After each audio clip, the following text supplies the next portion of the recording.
O desejado de todas as nações. Capítulo 5. A dedicação. Cerca de 40 dias depois do nascimento de Cristo, José e Maria levaram-no a Jerusalém para o apresentar ao Senhor e oferecer sacrifício. Isso estava de acordo com a lei judaica e, como substituto do homem, Cristo se devia conformar com a lei em todos os particulares. Já havia sido submetido ao rito da circuncisão como penhor de sua submissão à lei. Como oferta da parte da mãe, a lei exigia um cordeiro de 1 ano para o holocausto e um pombinho novo ou uma rola como oferta pelo pecado. Mas a lei prescrevia que, se os pais fossem demasiadamente pobres para levar um cordeiro, seria aceito um par de rolas ou 2 pombinhos, um para holocausto e outro como oferta pelo pecado. As ofertas apresentadas ao Senhor deviam ser sem mancha. Representavam a Cristo, de onde se conclui evidentemente que Jesus era isento de deformidade física. Era o Cordeiro Imaculado e sem contaminação. 1 Pedro capítulo 1, verso 19. Sua estrutura física não era maculada por qualquer defeito. O corpo era robusto e sadio, e durante toda a vida viveu em conformidade com as leis da natureza. Física, assim como espiritualmente, Jesus foi um exemplo do que Deus designava que fosse toda a humanidade mediante a obediência às suas leis. A dedicação do primogênito teve sua origem nos primitivos tempos. Deus prometera dar o primogênito do céu para salvar os pecadores. Este dom devia ser reconhecido em todas as famílias pela consagração do primogênito. Devia ser consagrado ao sacerdócio como representante de Cristo entre os homens. Na libertação de Israel do Egito, a dedicação do primogênito foi novamente ordenada. Quando os filhos de Israel estavam em servidão aos egípcios, o Senhor instruiu Moisés a ir ter com Faraó, rei do Egito, dizendo: Assim diz o Senhor: Israel é meu filho, meu primogênito, e eu te tenho dito: deixa ir o meu filho para que me sirva. Mas tu recusaste deixá-lo ir. Eis que eu matarei a teu filho, o teu primogênito. Êxodo capítulo 4, versos 22 e 23. Moisés entregou sua mensagem, mas a resposta do orgulhoso rei foi: Quem é o Senhor para que eu obedeça a sua voz e deixe ir Israel? Não conheço o Senhor e não deixarei ir Israel. Êxodo 5, 2. O Senhor operou em favor de seu povo por meio de sinais e maravilhas, enviando terríveis juízos sobre o Faraó. Por fim, o anjo destruidor foi incumbido de matar o primogênito do homem e dos animais entre os egípcios. A fim de que os israelitas fossem poupados, receberam instruções para pôr nas ombreiras da porta de sua casa o sangue de um cordeiro imolado. Cada casa deveria ser marcada para que, quando o anjo viesse, em sua missão de morte, passasse por sobre a dos israelitas. Depois de enviar este juízo sobre o Egito, o Senhor disse a Moisés: Santifica-me todo o primogênito, de homens e de animais, porque meu é. Desde o dia em que feria todo o primogênito na terra do Egito, santifiquei para mim todo o primogênito em Israel, desde o homem até ao animal. Meus serão. Eu sou o Senhor. Êxodo capítulo 13, verso 2 e Números capítulo 13, verso 13. Depois que o serviço do tabernáculo foi estabelecido, o Senhor escolheu a tribo de Levi em lugar do primogênito de todo o Israel para ministrar no santuário. Entretanto, esses primogênitos deviam continuar a ser considerados como pertencendo ao Senhor, devendo ser reavidos por meio de resgate. Assim, a lei para a apresentação do primogênito se tornava particularmente significativa. Ao mesmo tempo que era uma comemoração do maravilhoso libertamento dos filhos de Israel, prefigurava um livramento maior a ser operado pelo unigênito Filho de Deus. Como o sangue espargido nos umbrais da porta havia salvo o primogênito de Israel, assim o sangue de Cristo tem poder de salvar o mundo. Que significação, logo, se acha ligada à apresentação de Cristo? Mas o sacerdote não enxergou através do véu, não leu o mistério além. A apresentação de infantes era cena comum. Diariamente o sacerdote recebia o dinheiro da redenção ao serem as criancinhas apresentadas ao Senhor. Cotidianamente seguia a rotina de sua obra, prestando pouca atenção aos pais ou às crianças, a não ser que notasse qualquer indício de fortuna ou elevada posição dos primeiros.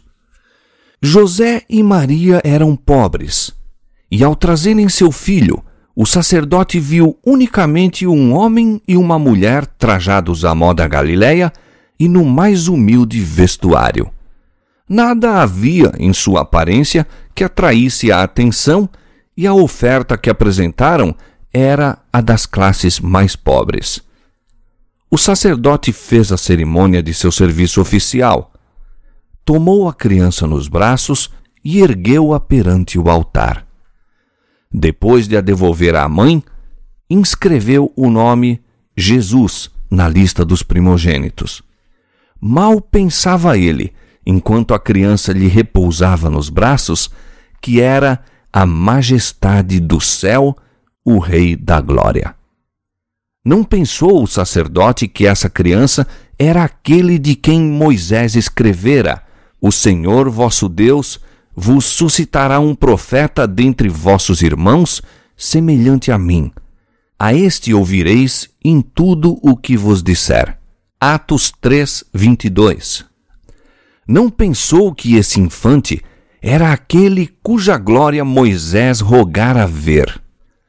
Mas alguém maior do que Moisés se achava nos braços do sacerdote, e ao inscrever o nome do menino, inscrevia o daquele que era o fundamento de toda a dispensação judaica. Aquele nome devia ser sua sentença de morte, pois o sistema de sacrifícios e ofertas estava envelhecendo. O tipo havia quase atingido o antítipo, a sombra ao corpo.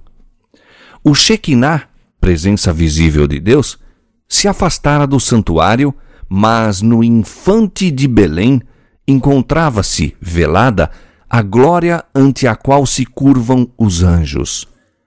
Essa inconsciente criancinha era a semente prometida a quem apontava o primeiro altar construído à porta do Éden. Este era Siló, o doador de paz. Fora ele que se declarara a Moisés como o Eu Sou.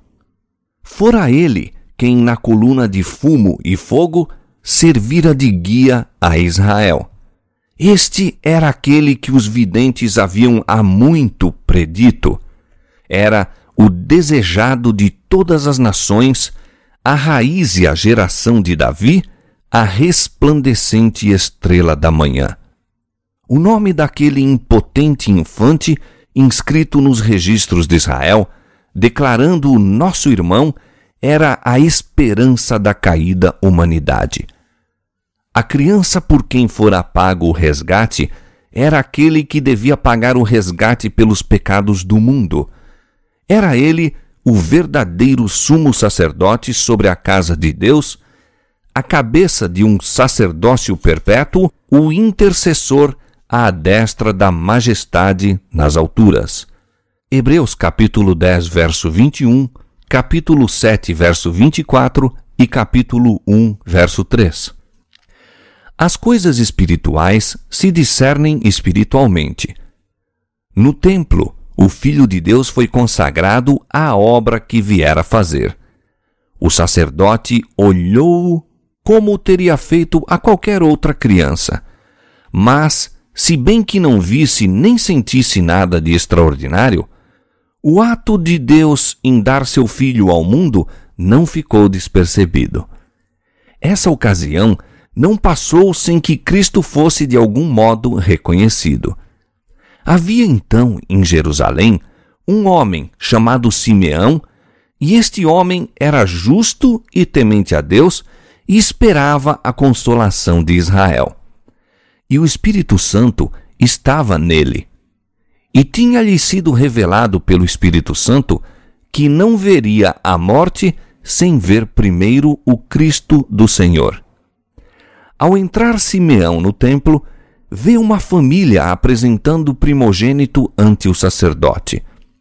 Sua aparência revela pobreza, mas Simeão compreende as advertências do Espírito e é profundamente impressionado quanto a ser o infante que está sendo apresentado ao Senhor, a consolação de Israel, aquele que anelava ver. Ao surpreendido sacerdote, Simeão parece um homem enlevado. A criança fora devolvida a Maria, e ele a toma nos braços e apresenta a Deus, enquanto sua alma é possuída de uma alegria que nunca dantes experimentara. Ao levantar o infante Salvador para o céu, diz: Agora, Senhor, despede em paz o teu servo, segundo a tua palavra, pois já os meus olhos viram a tua salvação, a qual tu preparaste perante a face de todos os povos, luz para alumiar as nações e para a glória de teu povo Israel.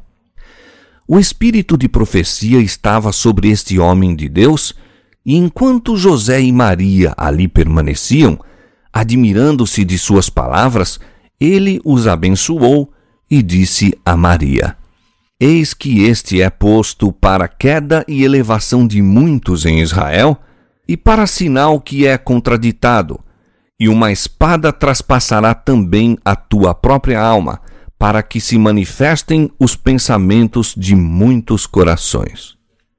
Também Ana, uma profetisa, entrou e confirmou o testemunho de Simeão a respeito de Cristo. Ao falar Simeão, seu rosto iluminou-se com a glória de Deus, e ela derramou suas sinceras ações de graças por lhe haver sido permitido contemplar o Cristo do Senhor. Estes humildes adoradores não haviam estudado em vão as profecias, mas os que ocupavam posições de príncipes e sacerdotes em Israel, conquanto tivessem igualmente diante de si as preciosas declarações dos profetas, não estavam andando no caminho do Senhor, e seus olhos não se achavam abertos para contemplar a luz da vida. Assim é ainda. Acontecimentos nos quais a atenção de todo o céu se acha concentrada não são discernidos, sua ocorrência passa despercebida pelos guias religiosos e os adoradores na casa de Deus. Os homens reconhecem Cristo na história, ao passo que se desviam do Cristo vivo. Cristo, em sua palavra, convidando ao sacrifício no pobre e sofredor que implora auxílio, na causa justa que envolve pobreza e fadiga e censuras, nestas coisas, ele não é hoje mais prontamente recebido do que o foi 1900 anos atrás. Maria ponderou a vasta e profunda profecia de Simeão. Ao olhar para a criança que tinha nos braços e relembrar as palavras dos pastores de Belém, enchia-se de grata alegria e iluminada esperança. As palavras de Simeão trouxeram-lhe à mente as proféticas declarações de Isaías. Brotará um rebento do tronco de Jessé, e das suas raízes um renovo frutificará. E repousará sobre ele o Espírito do Senhor, o Espírito de sabedoria e de inteligência, o Espírito de conselho e de fortaleza, o Espírito de conhecimento e de temor do Senhor. e a justiça será o cinto dos seus lombos. O povo que andava em trevas viu uma grande luz, e sobre os que habitavam na região da sombra da morte resplandeceu a luz. Porque um menino nos nasceu, um filho se nos deu, e o principado está sobre os seus ombros, e o seu nome será Maravilhoso, Conselheiro, Deus Forte, Pai da Eternidade, Príncipe da Paz. Isaías capítulo 11, versos 1 a 5 e capítulo 9, verso 2 a 6. No entanto, Maria não compreendia a missão de Cristo. Simeão profetizara dele como a luz para os gentios, bem como uma glória para Israel. Assim o anjo anunciara seu nascimento como novas de grande alegria para todos os povos. Deus estava procurando corrigir a estreita concepção judaica da obra do Messias. Desejava que os homens o olhassem não somente como o libertador de Israel, mas como o redentor do mundo. Muitos anos, porém, deviam passar antes de a própria mãe de Jesus poder compreender sua missão. Maria esperava o reino do Messias no trono de Davi, mas não via o batismo de sofrimento pelo qual esse trono deveria ser conquistado. Por meio de Simeão, revelava-se que o Messias não teria no mundo um caminho livre de obstáculos. Nas palavras dirigidas a Maria, uma espada traspassará também a tua própria alma, Deus, em sua compassiva misericórdia, dá à mãe de Jesus uma indicação da angústia que já por amor dele começara a suportar. Eis que este é posto para a queda e elevação de muitos em Israel e para sinal que é contraditado, dissera Simeão. Teriam de cair os que se quisessem erguer novamente. Precisamos cair sobre a rocha e despedaçar-nos antes de poder ser elevados em Cristo. O eu tem de ser destronado, abatido o orgulho, se queremos conhecer a glória do reino espiritual. Os judeus não queriam aceitar a honra que se obtém por meio da humilhação. Não receberam, portanto, o Redentor. Ele foi um sinal contra o qual se falaria, para que se manifestem os pensamentos de muitos corações. À luz da vida do Salvador, o coração de todos, desde o Criador ao príncipe das trevas, é manifestado. Satanás tem representado a Deus como egoísta e opressor, como pretendendo tudo e não dando nada, como reclamando o serviço de suas criaturas para a sua própria glória e não fazendo nenhum sacrifício em favor delas. Mas o dom de Cristo revela o coração do Pai. Ele testifica que os pensamentos de Deus a nosso respeito são pensamentos de paz e não de mal. Jeremias 29, 11. Declara que, ao passo que o ódio de Deus para com o pecado é forte como a morte, seu amor para com o pecador é ainda mais forte do que a morte. Havendo empreendido nossa redenção, não poupará coisa alguma, por cara que lhe seja, se necessário for a finalização de sua obra. Nenhuma verdade essencial à nossa salvação é retida, nenhum milagre de misericórdia negligenciado, nenhum instrumento divino deixado de ser posto em ação. Os favores amontoam-se aos favores, as dádivas acrescentam-se às dádivas. Todo o tesouro do céu se acha franqueado àqueles que ele busca salvar. Havendo coletado as riquezas do universo e aberto os recursos do infinito poder, entrega tudo nas mãos de Cristo e diz: tudo isso é para o homem. Serve-te de tudo isso para lhe provar que não há amor maior que o meu na terra e no céu. Sua maior felicidade se achará em me amar ele a mim. Na cruz do Calvário, o amor e o egoísmo encontraram-se face a face. Ali teve lugar sua suprema manifestação. Cristo vivera unicamente para confortar e beneficiar, e ao levá-lo à morte, Satanás manifestou a malignidade de seu ódio contra Deus. Tornou evidente que o real desígnio de sua rebelião era destronar o Senhor e destruir aquele por meio de quem o seu amor se manifestava. Pela vida e morte de Cristo, também os pensamentos dos homens são trazidos à luz. Da manjedoura à cruz, a vida do Salvador foi um convite à entrega e à participação no sofrimento.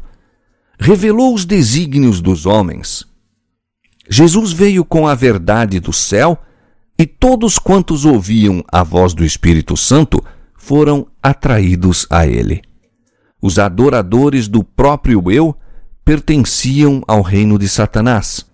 Em sua atitude em relação a Cristo, todos manifestariam de que lado se achavam, e assim todos passam sobre si mesmos o julgamento. No dia do juízo final, toda alma perdida compreenderá a natureza de sua rejeição da verdade.